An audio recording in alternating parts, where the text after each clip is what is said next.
నమః శివాయ. నమో కాళభైరవాయ నమః. నమో రాజశ్యామలాదేవి నమః. విధాత టీవీ ప్రేక్షకులందరూ భైరవుని అనుగ్రహంతో సుఖ సంతోషాలతో జీవించాలని మనస్ఫూర్తిగా ప్రార్థిస్తూ మీ విశ్వసాయి గురూజీ. ముందుగా ఒక చిన్న మాట ఏమిటంటే, మొన్న 23వ తారీఖుని చాలా భారీ కార్యక్రమం కాళభైరవ జయంతిని మనం ప్లాన్ చేసుకున్నాం. కాకపోతే వర్ష ప్రభావం తుఫాను కారణంగా ఆ రోజు మనం బహిరంగ ప్లేస్లో జరుపుకోలేకపోయాం. కాస్త స్వామివారికి పీఠంలోనే జరిపించాం. అయితే ఈ వేడుకలను 7వ తేదీ జనవరి 7వ తేదీన మంగళవారం అష్టమి జరిపించాలనేటువంటి సంకల్పం చేశాం. మరలా శ్రీకాళహస్తి శృంగేరి పీఠం వీరందరూ కూడా పండితులు రావటం, ఆ రోజు చాలా భారీగా జరపాలనేటువంటి ఒక సంకల్పం, అందరూ కూడా పాల్గొనే విధంగా ఈ కార్యక్రమం జరిపించాలనేటువంటి ఒక ఆలోచనతో అందరికీ ఆ భైరవుని అనుగ్రహం ఉండాలనేటువంటి సంకల్పంతో మనం ముందుకు వెళ్తున్నాం. అయితే ముఖ్యంగా ఒక విషయం చెప్పాలి. ఏమిటంటే, ఆ రోజు మనం ప్రత్యేకంగా కొంతమంది మహాకాళభైరవ యంత్రం, అంటే మొన్న 23వ తేదీన అయిపోయి ఉంటే ఈ అవకాశం మరలా మీకు వచ్చి ఉండేది కాదు. ఈ యంత్రం చేత్తో లిఖించింది, ప్యూర్ కాపర్, చాలా దళితుడైనటువంటి ఈ యంత్రం అందించేటువంటి ఏర్పాటు ఆ రోజు ఉంటుంది. అలాగే దీనితో పాటు ఒక కరుంగలి మాల కూడా ఇవ్వాలనేటువంటి సంకల్పం కూడా చేశాం. మొన్న అవకాశం ఉపయోగించుకోలేని వారు ఎవరైనా ఉంటే ఆ రోజు మీరు తప్పకుండా ముందుగానే మీరు ఈ స్క్రీన్ మీద స్క్రోల్ అవుతున్నటువంటి నెంబర్కి కాల్ చేసినట్లయితే మీకు ఇవ్వటానికి అవకాశం ఉంటుంది. గోత్రనామాలు ముందుగా రిజిస్ట్రేషన్ చేయించుకోవాలి. అలాగే ఆ వివరాలు కూడా మీరు తెలుసుకున్నట్లయితే తప్పకుండా మీకు ఇవి పోస్టల్ ద్వారా ప్రసాదంతో పాటు అందించడం జరుగుతుంది పరోక్షంగా పాల్గొనేవారికి. అలాగే ఆ రోజు భక్తులందరికీ కూడా చక్కగా అన్నప్రసాద సేవ. మనం ముందుగా గోసేవతో ప్రారంభిస్తాం, గోమాతను ప్రార్థించి. ఎందుకంటే మన పీఠంలోనే గోమాతలు వచ్చేసి ఉన్నాయి. మనం చక్కగా గోమాతలను ఇక్కడే ప్రార్థించుకోవచ్చు, వారిని పూజించుకోవచ్చు. ప్రతి ఒక్కరూ కూడా ఈ అవకాశాన్ని సద్వినియోగం చేసుకొని ఈ వేడుకల్లో ప్రత్యక్షంగా కానీ పరోక్షంగా కానీ పాల్గొని స్వామివారి ఆశీస్సులు అందరూ పొందాలని, మీ ఈతి బాధలు, మీకున్నటువంటి కష్టాలు, అలాగే ఏదైతే ఇబ్బందులు పడుతున్నారో అవన్నీ తీరిపోవాలని మనస్ఫూర్తిగా ఆ స్వామివారిని ప్రార్థిస్తున్నాను.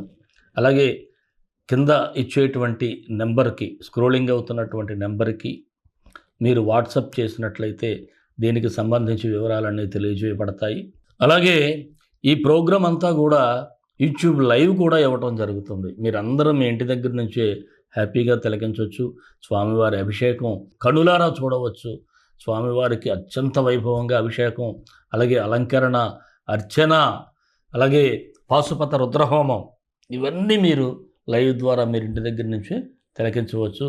తప్పకుండా స్వామివారి ఆశీస్సులన్నీ కూడా మీకు ఉంటాయని భావిస్తూ 2025 ఆంగ్ల నామ సంవత్సరానికి స్వాగతం. నూతన సంవత్సరంలో అందరూ బాగుండాలి.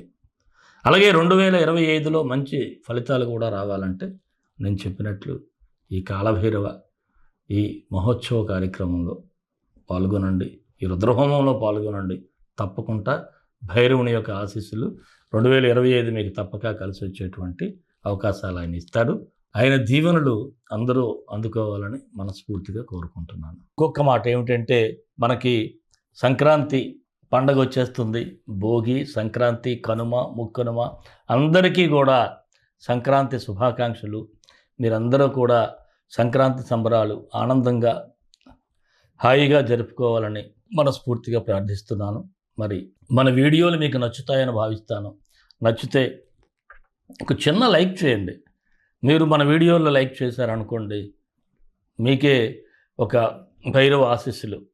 అలాగే సబ్స్క్రైబ్ చేయండి. ఎవరైనా మన ఛానల్ సబ్స్క్రైబ్ చేసుకోకపోతే, ఇంకా ఇతరులకి మన ఛానల్ తెలిసేలాగా మీ గ్రూప్స్లో షేర్ చేయండి. రాశి ఫలాల్లోకి వెళ్ళిపోదాం. కుంభరాశి జనవరి 1 నుంచి 15 వరకు ఈ రాశి వారికి సూచనలు, సలహాలు. నూతన ఉత్సాహం, చాలా మంచి యాక్టివ్గా ఉంటారు, యాక్టివ్గా పని కూడా చేస్తారు. జనవరి 5వ తేదీ నుంచి ఈ లాభంలోకి రవి బుధులు రావటం వలన కొంత అనుకూలంగా ఉంటుంది. ఫలితాలు కూడా చాలా అనుకూలంగానే ఉంటాయి. అలాగే ఇప్పుడు ఎప్పుడైతే రవి బుధులు లాభంలో ఉన్నారో బుధాదిత్య యోగం అంటే ఒక రియలైజేషన్ అనేది మీలో ఏర్పడుతుంది. ఏమిటా రియలైజేషన్ అంటే, రవి బుధులు మీకు ఒక ఆలోచనను తీసుకొస్తారు. ఏమిటి? గతంలో ఏం పొరపాట్లు జరిగినాయి, దాన్ని ఏ విధంగా సరి చేసుకోవాలి అంటే సెల్ఫ్ రియలైజేషన్. దానికి ఎవరో కూడా చెప్పక్కర్లేదు, మీకు మీరే తెలుసుకోవటం, మీకు మీరే రియలైజ్ కావటం, మిమ్మల్ని మీరే మార్చుకోవటం, ఇది చాలా గొప్ప విషయంగానే చెప్పాలి. అలాగే ఏదైనా ఒక ఆలోచన వచ్చిందంటే అది సాధించడానికి ఎంత దూరమైనా వెళ్ళటం, ఎలాగైనా సాధించాలనేటువంటి మొండిపట్టుదలతో ముందుకు వెళ్ళటం. అయితే కొన్ని సందర్భాల్లో శుభకార్యాలు చేస్తారు, కానీ కాస్త ఆలస్యం అయ్యేటువంటి సూచనలు అయితే కనిపిస్తూ ఉన్నాయి. అలాగే గతంలో ఎవరైతే మిమ్మల్ని మోసం చేశారో మరలా గత్యంతరం లేని పరిస్థితుల్లో వారి మాట వినాల్సి రావటం, అది కొద్దిగా బాధాకరంగా ఉంటుంది. వీడు నన్ను మోసం చేశాడు కదా, అయినా వాడి మాట మరలా వినాల్సి రావటం అనేది కాస్త ఇబ్బందికరమైన, కొన్ని సందర్భాల్లో తప్పదు. ఇలాంటప్పుడు కాస్త జాగ్రత్తగా ఉండాలి. ఇక స్థిరాస్తులు ఏదైనా కొనుగోలు చేయాలి అనుకుంటే అలాంటి విషయాల్లో చాలా కేర్ఫుల్గా ఉండాలి. మీరు పేపర్స్ దగ్గర నుంచి ఎవ్రీథింగ్ చెక్ చేసుకుని తీసుకోండి. గృహ నిర్మాణ ప్రయత్నాలు అయితే ఫలిస్తాయి.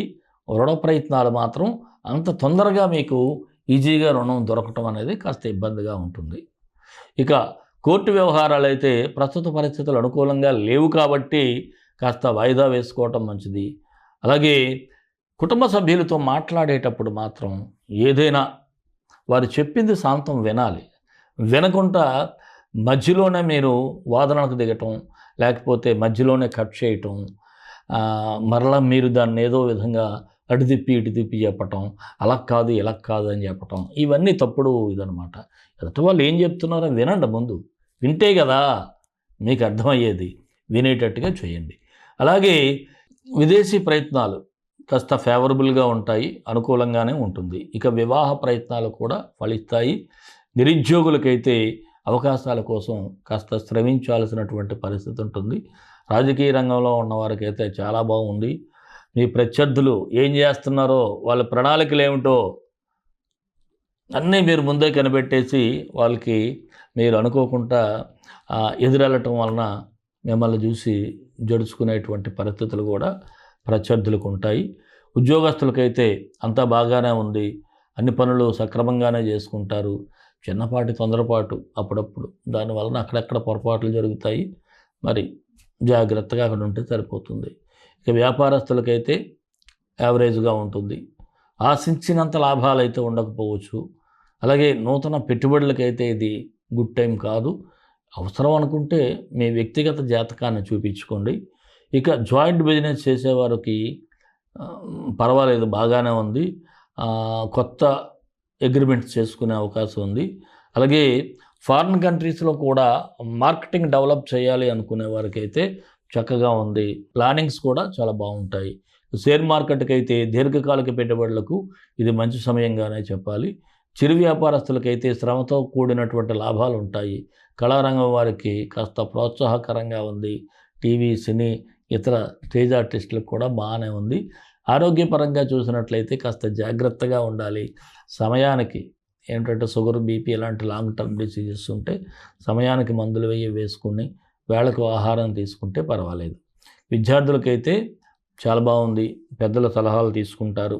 అలాగే వారి యొక్క సలహాల మేరకు కూడా భవిష్యత్తు నిర్ణయాలు కూడా తీసుకునే ఛాన్సెస్ ఎక్కువగా ఉన్నాయి. ఈ రాశివారు అంటే ప్రేమికులకు కూడా చాలా బాగుందనే చెప్పాలి. మరి ఈ రాశివారికి ఏ తేదీలు అనుకూలం అంటే 5, 8, 14 చాలా బాగుంది. 3, 6, 10, 12 తేదీలు కాస్త జాగ్రత్తగా ఉంటే సరిపోతుంది.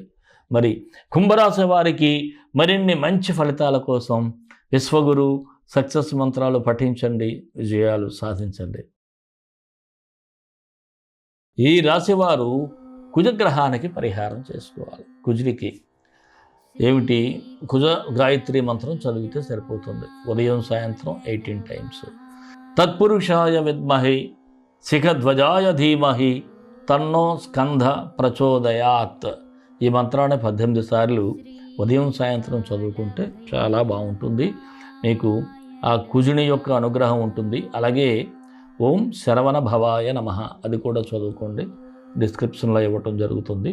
మరి ఈ రాశి వారికి అనుకూలంగా ఉండటం కోసం నేను ఇందాక చెప్పినటువంటి మన మహాకాల భైరవ పాశుపత రుద్ర హోమంలో పాల్గొంటే శనికి గురువు కాలభైరవుడు కాబట్టి అన్ని సమస్యలకి పరిష్కారం దొరుకుతుంది. మరి మన ఇష్టదైవం కాలభైరవుడు, కాలభైరవ గాయత్రి. కాళకాళాయ విద్మహే కాళాతీతాయ ధీమహి తన్నో కాలభైరవ ప్రచోదయాత్. ఈ మంత్రాన్ని కూడా ప్రతినిత్యం ఉదయం సాయంత్రం 18 సార్లు చదువుకుంటే స్వామివారు మీకు ఒక కవచంలా మిమ్మల్ని ఎప్పుడూ కూడా కాపాడుతూనే ఉంటారు. సర్వే జనా సుఖినో భవంతు, లోక సమస్త సుఖినో భవంతు. దేశం కోసం, ధర్మం కోసం, భారతీయ సంస్కృతి విలువల కోసం పాటుపడదాం. స్వస్తి.